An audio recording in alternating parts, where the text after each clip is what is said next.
എൻ്റെ എല്ലാ പ്രിയപ്പെട്ട പ്രേക്ഷകർക്ക് നമസ്കാരം. ഇന്ന് ഞാൻ എനിക്ക് വന്നൊരു കമൻറ്റിന് മറുപടിയോട് കൂടി തന്നെ എൻ്റെ കുറച്ച് അഭിപ്രായങ്ങൾ ഇവിടെ രേഖപ്പെടുത്താനായിട്ട് ആഗ്രഹിക്കുകയാണ്. ഞാൻ ഈ ഇടയ്ക്ക് ഒരു പ്രമുഖ യൂട്യൂബ് ചാനലിൽ നമ്മുടെ സീക്രട്ട് ഏജൻറ്റിൻ്റെ ഒരു വീഡിയോയുടെ താഴെ ഒരു കമൻറ്റ് ഇട്ടു. ആ കമൻറ്റ് ഇപ്രകാരമായിരുന്നു: എന്ത് മതം, എന്തിനു മതം, ജലം, വായു, ഭക്ഷണം, വീട്, സമാധാനം. അതിന് വന്ന ഒരു മറുപടി നിങ്ങളൊന്ന് കേട്ട് നോക്കണം കേട്ടോ. എന്നാൽ നിങ്ങളെ മോനെ ഓർ മോളെ വേറെ റിലീജിയൻ ലവർ ആണെങ്കിൽ കെട്ടിച്ച് കൊടുക്കോ വിത്തൗട്ട് കൺവേർട്ടിങ്. അപ്പോൾ ഇവർ ചോദിക്കുന്നത് എന്താണെന്ന് വെച്ചാൽ, അപ്പോൾ നിങ്ങൾ നിങ്ങളുടെ മക്കളെ മറ്റൊരു മതത്തിലേക്ക് കൺവേർട്ട് ചെയ്യാതെ തന്നെ നിങ്ങളുടെ മറ്റൊരു മതസ്ഥയെ അല്ല മതസ്ഥനുമായിട്ട് വിവാഹം കഴിക്കാൻ അനുവദിക്കുമോ എന്നുള്ളതാണ് ചോദ്യം. എൻ്റെ ചോദ്യം, എൻ്റെ ഇഷ്ടത്തിന് കല്യാണം കഴിക്കാൻ വേണ്ടിയിട്ടല്ലല്ലോ നമ്മൾ മക്കളെ വളർത്തുന്നതാണോ? നമ്മൾ വിവാഹം കഴിച്ച് ലൈംഗിക ബന്ധത്തിൽ ഏർപ്പെട്ട് നമ്മളിൽ ഒരു കുഞ്ഞുണ്ടാവുമ്പോൾ അതിനെ കല്യാണം കഴിപ്പിക്കണം എന്ന് പറഞ്ഞാണോ വളർത്തുന്നത്? അല്ലെങ്കിൽ ഭാവിയിൽ ഇവൻ എൻ്റെ എല്ലാ ഇഷ്ടങ്ങളും അങ്ങ് സാധിച്ചു തരുന്ന, അല്ലെ എൻ്റെ ഇഷ്ടങ്ങൾക്ക് വേണ്ടി മാത്രം ജീവിക്കുന്ന ഒരു റോബോട്ട് പോലെ അല്ലെ ഒരു അടിമ പോലെ ആളാവണമെന്ന് വിചാരിച്ചിട്ടാണ് നമ്മൾ മക്കളെ വളർത്തുന്നത്? അല്ലല്ലോ. എനിക്ക് ഈ കമൻറ്റിനോടുള്ള മറുപടി മാത്രമല്ല, ഇത്തരം ചിന്താഗതിയുള്ള ആളുകളോടുള്ള മറുപടി കൂടിയാണ് എനിക്ക് കൊടുക്കാനുള്ളത്. കാരണം ഞാൻ കുട്ടികളിൽ ജാതിയും മതവും എന്നുള്ളൊരു സബ്ജക്റ്റിൽ വീഡിയോ ചെയ്യാനിരുന്നപ്പോഴാണ് ഭാഗ്യവശാൽ ഇങ്ങനൊരു കമൻറ്റ് വരികയും അതിനെക്കുറിച്ച് എനിക്ക് കൂടുതലായിട്ട് ചിന്തിക്കാനായിട്ട് പറ്റുകയും ചെയ്തത്. എനിക്ക് ഇത്തരം ചിന്താഗതിയുള്ള ആളുകളോട് എനിക്ക് പറയാനുള്ളത് എന്താണെന്ന് വെച്ചാൽ, എൻ്റെ മക്കൾ അല്ലെങ്കിൽ നമുക്ക് ജനിക്കുന്ന നമ്മുടെ മക്കളൊക്കെ അവർക്ക് അവരുടേതായ ഇഷ്ടങ്ങളുണ്ട്, അവരുടേതായ തീരുമാനങ്ങളുണ്ട് ഭാവിയിൽ എന്താവണം എന്നുള്ളത്. പ്രധാനമായി എനിക്ക് പറയാനുള്ളത്, കല്യാണമല്ല ഒരു വ്യക്തിയുടെ ജീവിതത്തിൻ്റെ അവസാനം. അതാദ്യം മനസ്സിലാക്കൂ. ഒരു കുഞ്ഞ് ജനിച്ച് വീഴുമ്പോൾ അതൊരു വ്യക്തിയായിട്ടാണ്. അത് ജനിച്ച് വീഴുമ്പോൾ നമ്മുടെ മക്കളൊക്കെ തന്നെ, പക്ഷെ അത് നമ്മുടെ ആശ്രയത്തിൽ വളർന്ന് പിന്നീട് ഇൻഡിവിജ്വൽസ് ആവുന്ന അവർ വ്യക്തികളാണ് അവർ. അപ്പോൾ അവർക്ക് അവരുടെ വ്യക്തിപരമായ കാര്യങ്ങളൊക്കെ ഉണ്ട്. ഈ ഭൂമിയിൽ അവർ ഇനിയും കല്യാണമല്ലാതെയും ഒരുപാട് കാര്യങ്ങൾ അവർക്ക് എൻജോയ് ചെയ്യാനായിട്ടുണ്ട്. രാജ്യങ്ങൾ കാണാം, അവർക്ക് പുതിയ പുതിയ ഭക്ഷണങ്ങൾ കഴിക്കാം, അവർക്ക് പുതിയ പുതിയ ആളുകളായിട്ട് ഇടപഴകാൻ പറ്റും. ഈ ആണും പെണ്ണും തമ്മിൽ കല്യാണം കഴിക്കുക എന്നുള്ളതാണോ അൾട്ടിമേറ്റ് ആയിട്ടുള്ള ഒരു ആവശ്യം? കുഞ്ഞുങ്ങൾ ഏത് മതത്തിൽ പോയി കല്യാണം കഴിക്കുമെന്നല്ല ഞാൻ ആലോചിക്കുന്ന അവർ ഇനി മുന്നോട്ട് പഠിക്കുമ്പോൾ ഏത് സബ്ജക്റ്റ് പഠിക്കണം, അവർക്ക് ഇഷ്ടമുള്ള വിഷയങ്ങൾ ഏതൊക്കെയാണ്, ഇനി അവർ വളർന്നു വരുന്ന ഇനിയുള്ള കാലഘട്ടം. ഇപ്പോൾ തന്നെ നമുക്കിപ്പോൾ ഈ കണ്ടുകൊണ്ടിരിക്കാവുന്ന മൊബൈലുകളും കാര്യങ്ങളൊക്കെ ഇറങ്ങുന്നു എന്ന് നമ്മൾ പണ്ട് സ്കൂളിൽ വെച്ചൊക്കെ, ഞാനൊക്കെ സ്കൂളിൽ പഠിക്കുമ്പോൾ കേട്ടപ്പം അത്ഭുതമായിട്ട് തോന്നി. ഇന്ന് എനിക്ക് അത്ഭുതമായിട്ട് തോന്നുന്ന, ഭാവിയിൽ ഒരു 10-20 വർഷത്തിന് ശേഷം ഇനി വരും തലമുറ ശരീരത്തിൽ ചിപ്പുകൾ ഘടിപ്പിച്ച് അപ്രതീക്ഷിതരാകും. അവർക്ക് ഇഷ്ടമുള്ള സ്ഥലത്തേക്ക് സഞ്ചരിക്കാൻ സാധിക്കുന്ന ഒരു അത്തരത്തിലുള്ള ആധുനിക സാങ്കേതിക വിദ്യകളൊക്കെ വരുമ്പോൾ എൻ്റെ കൊച്ചുമക്കളൊക്കെ ചിലപ്പോൾ വീട്ടിൽ പോലും കാണത്തില്ല. ചിലപ്പോൾ മക്കളുമായിട്ട് ഞാൻ ചിലപ്പോൾ ഇങ്ങനെ എന്താ പറയുക, മറ്റേതെങ്കിലുമൊക്കെ മീഡിയം വഴിയായിരിക്കും സംസാരിക്കുന്നത് പോലും. ഇവിടെ ഞാൻ ഇപ്പോൾ ചിന്തിക്കുന്നത്, അന്ന് അവർക്ക് എന്തൊക്കെയായിരിക്കും ഒരു പ്രതിസന്ധികൾ, അന്ന് അവരതൊക്കെ എങ്ങനെ തരണം ചെയ്യും? കുട്ടികൾക്ക് അവരുടേതായ ഒരു എത്തിക്സ് വേണം, ഒരു മോറൽ വേണം. അവർ സമൂഹത്തിന് ദ്രോഹം ചെയ്യാത്തവരായിട്ട് വേണം വളർന്നു വരാൻ. അവർ മനുഷ്യരാശിക്കോ ജീവജാലങ്ങൾക്കോ ദ്രോഹം ചെയ്യാത്ത വ്യക്തികളായിട്ട് എങ്ങനെ വളർത്താം എന്നുള്ളതാണ് ഞാൻ എൻ്റെ മക്കളെക്കുറിച്ച് ചിന്തിക്കുന്നത്. അല്ലാതെ എൻ്റെ ജാതിയും മതവും പ്രചരിപ്പിക്കാനുള്ള ഒരു മീഡിയമായിട്ട് ഒരിക്കലും എൻ്റെ കുഞ്ഞുങ്ങളെ ഞാൻ വളർത്തുക. ഇതൊക്കെ ചിന്തിക്കുന്ന പ്രിയ സുഹൃത്തുക്കളെ, ഇപ്പം നമ്മൾ നേരിടുന്ന പ്രശ്നങ്ങൾ ഇതൊന്നും അല്ല. ജലസ്രോതസ്സുകൾ നേരിടുന്ന ഭീഷണി, പ്രകൃതിയിൽ വരുന്ന മാറ്റങ്ങൾ നിങ്ങൾ ശ്രദ്ധിക്കുന്നില്ലേ? മഴക്കാലത്ത് അല്ലാതെയും മഴ കൂടുതലായിട്ട് ചിലപ്പോൾ പെയ്യുക, ആവശ്യത്തിൽ കൂടുതൽ ഉഷ്ണം സഹിക്കേണ്ടി വരിക, നമ്മുടെ ഭൂമി തന്നെ മറ്റൊരു സ്റ്റേജിലേക്ക് പോയിക്കൊണ്ടിരിക്കുക. അപ്പോൾ ഇതിനെക്കുറിച്ചൊക്കെ ചിന്തിക്ക്.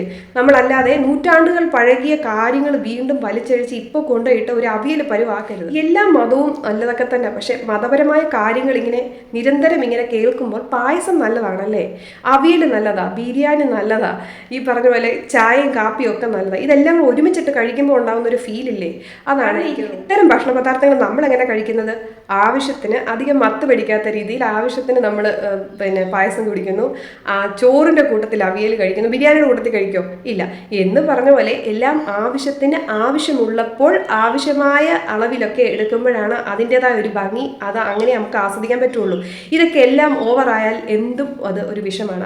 അധികമായ അമൃതം വിഷം എന്ന് പറയുന്ന പോലെ തന്നെ മതത്തിൻ്റെ കാര്യം ഒത്തിരി അങ്ങ് തലയിൽ പിടിച്ചിട്ട് നമുക്ക് ഈ സമൂഹത്തിൽ ജീവിക്കാൻ പറ്റുകയില്ല. എൻ്റെ അമ്മച്ചി എന്നെ പഠിപ്പിച്ചേക്കുന്നത്, വന്നിച്ചില്ലെങ്കിലും നിന്നിക്കല്ല, മറ്റുള്ളവരുടെ ഫീലിങ്സിനെ റെസ്പെക്ട് ചെയ്യണം. ആ ഒരു രീതിയിലാണ് ഞാൻ വളർന്നിരിക്കുന്നത്. എൻ്റെ ഭർത്താവിൻ്റെ പേരൻസ് മതപരമായ കാര്യത്തിൽ ഇങ്ങനെ എന്താ പറയുക, ഒരു മതഭ്രാന്ത് ആ ഒരു രീതിയിൽ ചിന്തിക്കുന്നവരല്ലാത്തതുകൊണ്ട് എൻ്റെ ഭർത്താവും അങ്ങനെയാണ്, എൻ്റെ മക്കളും അങ്ങനെയാണ്. അയൽക്കാരുടെ അവിടെ വിഷുവും ദീപാവലിയും എന്തും ആയിക്കോട്ടെ, ഓണമൊക്കെ ഞങ്ങൾ നന്നായിട്ട് ആഘോഷിക്കാറുണ്ട്. ഇപ്പോൾ കെട്ടുമുറുക്കൊക്കെ വന്നു കഴിഞ്ഞാലും ഞാൻ 2 ദിവസത്തേക്ക് ഇറച്ചി മീനൊന്നും വാങ്ങാറില്ല. കാരണം അയൽപ്പക്കത്തൊന്ന് ആ നോയമ്പെടുത്തിരിക്കുന്ന കുട്ടികൾ നമ്മുടെ വീട്ടിലൊക്കെ വരുന്നുണ്ട്. അവരുടെ ആ ഒരു ഫീലിങ്സിന് ഫുൾ റെസ്പെക്ട് കൊടുക്കും. കൂടുതലായിട്ട് നമ്മളുമായിട്ട് ഇടപഴകുന്നവരാകുമ്പം അവരുടെ ആ ഒരു അത്രയും ദിവസത്തെ വ്രതത്തിനെയൊക്കെ ഞാൻ വളരെയധികം റെസ്പെക്ട് ചെയ്യാറുണ്ട്. ഓണം സെലിബ്രേറ്റ് ചെയ്യാറുണ്ട്. ഓണം കേരളീയരുടെ ദേശീയ ഉത്സവമാണെന്നൊക്കെ നമ്മൾ എത്ര സ്കൂളിൽ പഠിച്ചെന്ന് പറഞ്ഞാലും അതും ഇപ്പം മതവൽക്കരിക്കുന്ന രീതിയിലൊക്കെയാണ് ആൾക്കാർ സംസാരിക്കുന്നത്. പക്ഷെ ഞാൻ അങ്ങനെ വിശ്വസിക്കുന്നില്ല. ഞാനും കുഞ്ഞുങ്ങളും ഭർത്താവും ഒക്കെ ഇത്തരം എല്ലാ കാര്യങ്ങളിലും പങ്കെടുക്കുന്നവരാണ്.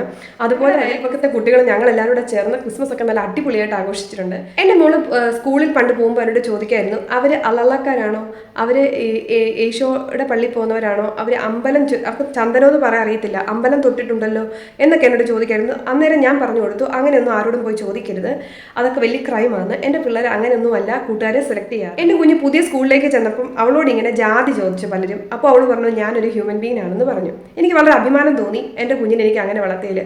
അവർ കൂട്ടുകാർ പലരും അവളുടെ ജാതി വയ്ക്കുമ്പോൾ അവൾ പറയും ഞാൻ നിന്റെ നല്ല ഫ്രണ്ടല്ലേ, നീ എന്തിനാ എൻ്റെ ജാതി തിരക്കുന്നതെന്ന് ചോദിക്കും. എനിക്കത് വളരെ അഭിമാനം തോന്നാറുണ്ട്.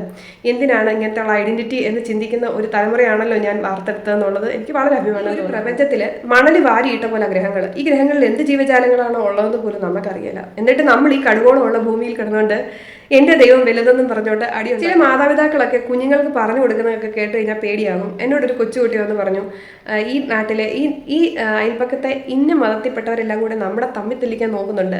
അപ്പം ഞാൻ കുട്ടിയോട് ചോദിച്ചാൽ നിന്നോട് ആരാ പറഞ്ഞത്? അത് എനിക്ക് എന്നെപ്പോലെ എന്നെ എൻ്റെ അമ്മ പറഞ്ഞു തന്നു, എൻ്റെ അച്ഛൻ പറഞ്ഞു തന്നു എന്നിങ്ങനെ ആ കുട്ടി പറഞ്ഞപ്പോൾ എനിക്ക് വളരെ വിഷമം തോന്നി. ഇത്തിരി പോകാത്ത കൊച്ചു കുഞ്ഞിന് പറഞ്ഞു കൊടുത്തേക്കുന്ന അയൽപ്പക്ക വഴക്ക് പോലും ഒരു ജാതി വൽക്കരിക്കുന്ന രീതിയിലേക്കാണ് പേരൻസ് കൊണ്ടുപോകുന്നത്. അപ്പോൾ വളരെ കഷ്ടം. ഞാൻ എൻ്റെ മക്കൾക്ക് പറഞ്ഞു കൊടുത്തിരിക്കുന്നത് എന്താണെന്ന് വെച്ചാൽ, നീ നിന്റെ സ്വാതന്ത്ര്യം അനുഭവിച്ചോ, അത് നിന്റെ അവകാശമാണ്. പക്ഷേ മറ്റൊരാളുടെ സ്വാതന്ത്ര്യത്തിൽ കൈകടത്താനോ മറ്റൊരാളുടെ പ്രൈവസി അവരുടെ ഇഷ്ടങ്ങളെ ചോദ്യം ചെയ്യാനോ നിനക്ക് യാതൊരു അവകാശവുമില്ല എന്ന് പറഞ്ഞു കൊടുത്താണ് ഞാൻ എൻ്റെ കുഞ്ഞുങ്ങളെ വളർത്തുന്നത്. നേരിടുന്ന മറ്റൊരു അങ്കലാപ്പ്, അവർ ഓരോ പലതരം ആൾക്കാരുടെ ഇടയിൽ പോകുന്നു. അവർ നമ്മളിപ്പോൾ പൊന്നുപോലെ വളർത്തുന്നു. പക്ഷെ അവർ ഓരോ ആൾക്കാർ പല തരത്തിലുള്ള ആൾക്കാരുടെ അടുത്ത് പോകുമ്പോൾ അവർ പലതരമുള്ള രീതികൾ അവർ പഠിക്കാൻ ചാൻസ് ഉണ്ട്. അല്ലെങ്കിൽ അവരുടെ രീതിയിൽ നിന്ന് അവർക്ക് നെഗറ്റീവായിട്ടുള്ള അനുഭവങ്ങൾ ഉണ്ടാവാറുണ്ട്. ഇതൊക്കെ എങ്ങനെ തരണം ചെയ്യാം? എത്ര നെഗറ്റീവായിട്ടുള്ള ആൾക്കാരുടെ ഇടയിൽ നിന്നാലും സ്വന്തം എത്തിക്സ്, സ്വന്തം വ്യക്തിത്വം നഷ്ടപ്പെടാതെ എങ്ങനെ ജീവിക്കാം, ഇതൊക്കെയാണ് നമ്മൾ മക്കൾക്ക് പറഞ്ഞു കൊടുക്കേണ്ടത് കേട്ടോ. അല്ലാതെ ഇങ്ങനെയുള്ള മോഡേൺ ചിന്താഗതിയും പഴയ ഏതോ ഒരു കാലഘട്ടത്തിൽ എഴുതി വെച്ച കുറേ നിയമങ്ങൾ, കുറേ വിശ്വാസങ്ങളൊക്കെ ആവശ്യത്തിനെല്ലാം വേണം, പക്ഷെ ആവശ്യത്തിൽ കൂടുതൽ കുഞ്ഞുങ്ങളിലേക്ക് അടിച്ചേൽപ്പിക്കാനായിട്ട് ഞാൻ ഒട്ടും താല്പര്യപ്പെടുന്നില്ല. മറ്റുള്ള മനുഷ്യരെയും കൂടെ പരിഗണിക്കുന്ന, എല്ലാവരും മനുഷ്യരാണെന്ന് ചിന്തിച്ച് ജീവിക്കുന്ന മനുഷ്യത്വമുള്ള ഒരു തലമുറയായിരിക്കും എൻ്റേതെന്നാണ് എൻ്റെ വിശ്വാസം. അപ്പോൾ ആ കമൻ്റ് ഇട്ട വ്യക്തിയോട് എനിക്ക് പറയാനുള്ളത് എന്താണെന്ന് വെച്ചാൽ, ഈ പട്ടിയും പൂച്ചയൊക്കെ വളർത്തുന്ന പോലെ എന്ന് പോലും ഇപ്പോഴത്തെ കാലത്ത് പറയാൻ പറ്റില്ല. കാരണം അവർക്കും അവകാശങ്ങളുണ്ട്. അവരെ നമുക്ക് ആവശ്യമില്ല തല്ലാനും കൊല്ലാനും ഒന്നും പറ്റത്തില്ല. അപ്പോൾ ഇങ്ങനെ ചുമ്മാ അടിമകളായിട്ട് ഭക്ഷണം കൊടുത്ത് എൻ്റെ ഇഷ്ടത്തിന് ജീവിക്കുന്ന അല്ല വളരേണ്ട ആൾക്കാരല്ല എൻ്റെ മക്കൾ. അത് നിങ്ങളുടെ മക്കളും അങ്ങനെയല്ല. അവർക്ക് ഭാവിയിൽ കല്യാണം കഴിക്കണമെങ്കിൽ കല്യാണം കഴിക്കാം, അവർക്ക് ഇഷ്ടമുള്ളവരെ കല്യാണം കഴിക്കാം. ഇതൊന്നും അല്ല ഇവിടെ അലട്ടുന്ന കാര്യം. കല്യാണം ഒക്കെ അവരുടെ വ്യക്തിപരമായ കാര്യമാണ്. അത് അവർ വ്യക്തിപരമായിട്ട് തന്നെ തീരുമാനിക്കേണ്ട കാര്യമാണ്. 2 വ്യക്തികൾ തമ്മിൽ തീരുമാനിക്കേണ്ട കാര്യമാണെന്ന് ഞാൻ നേരത്തെ എൻ്റെ ഒരു വീഡിയോയിൽ പറഞ്ഞിട്ടുണ്ട്. ഇപ്പോഴും എൻ്റെ ഈ വീഡിയോയിൽ പറഞ്ഞ് ഞാൻ അവസാനിപ്പിക്കുകയാണ്. Thank you.